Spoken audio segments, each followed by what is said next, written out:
Now from News Channel 8, this is Good Morning Washington. 9:43 right now, still ahead here in Good Morning Washington. If you think that you can't go out, well, think again. Staying energized without coffee. Details coming up. There's levels to your love. Yeah, there's levels to your love. And I know. You're watching Good Morning Washington on your side. Just about 14 till. You know, for many of us, a cup of coffee in the morning is essential. For Audrey, I can tell you right now, I'm not talking about her, but it really is essential. But like myself, I can't do coffee. I'm not a coffee fan. I don't. So how in the world do I do it every day from 4 o'clock in the morning until whatever?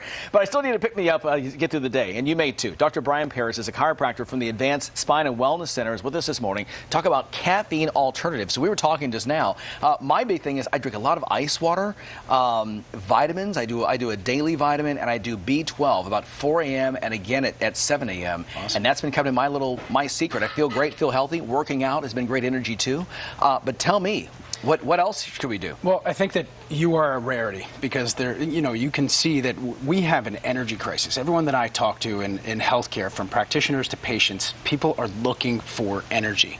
And they're trying to figure out, all right, there's an energy crisis. How do I get my energy? Yeah. I look at a couple reasons why, as a society, we have this chronic fatigue that's going on, and that ties in pain as well. Mm-hmm. People are way overstressed mentally, psychologically. We don't eat foods that are nutrient dense. Mm-hmm. We're not, we're actually losing energy when we're trying to digest some of these unhealthier foods. Mm-hmm. We're not moving well, and we don't sleep well, right? So the question comes, is coffee good for you? Is coffee bad for you? There's different studies that come out every single day. So when you look at the actual benefits of coffee, a lot of recent studies show that it's good to help with neurodegenerative diseases. It fights diabetes, but that's coffee.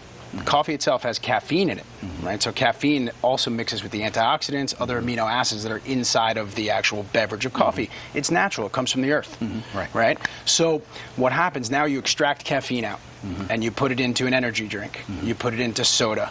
And all of these things are causing our bodies just to react poorly because you're getting the caffeine. It's getting you all jittery and everything. But then you're putting all these other chemicals in your body. So if you can't, let's say you're not a coffee person. Yeah. What are some things we can do to kind of find those energy sources to get us going? And I do this, myself. I find that sometimes I don't like the coffee because, it dehydrates you, it gets you jittery. So I brought a couple examples here. A lot of problems. People use way too much processed sugar in their diets. So I brought some stevia, which is a natural herbal supplement. It's much sweeter than sugar. But it's a good substitute there. So you'll see it in the green. And a lot of the other sugar substitutes, they tend to be more excitotoxins, things that stimulate your brain. Now, this is a great one.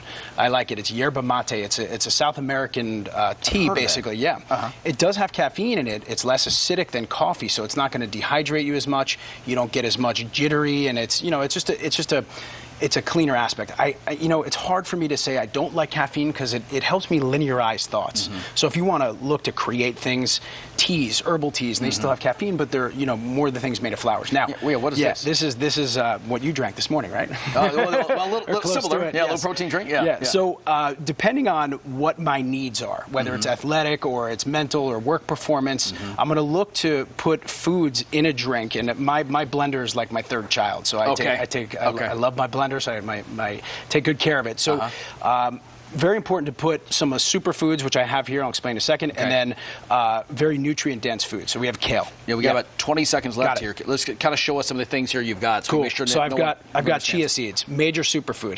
Chia seeds help absorb water, been used for centuries for energies, for longer distances and immediate energy. Do you mix that in something? I do actually I put a spoonful, a tablespoon in my blender. Blend it up. Chia seeds. I'll always add like a quarter of an avocado to get good healthy fat. It's a very nutrient-dense food. Same with kale. If I need fast energy, I'm going to go with bananas and add some dates in there. More longer-term energy, I'm going to put things like apples and some berries like strawberries, raspberries, things like that. Excellent. Yeah, my protein shake does, as you mentioned, that protein shake does help too every morning, and it's sipping that all morning long. Certainly does. Yeah. Okay. Brian Paris. Thank you, sir. Yeah, good to see you as always. Appreciate it. Thanks again. And again, if you don't like coffee, it's okay. There are other things you can do. It's okay.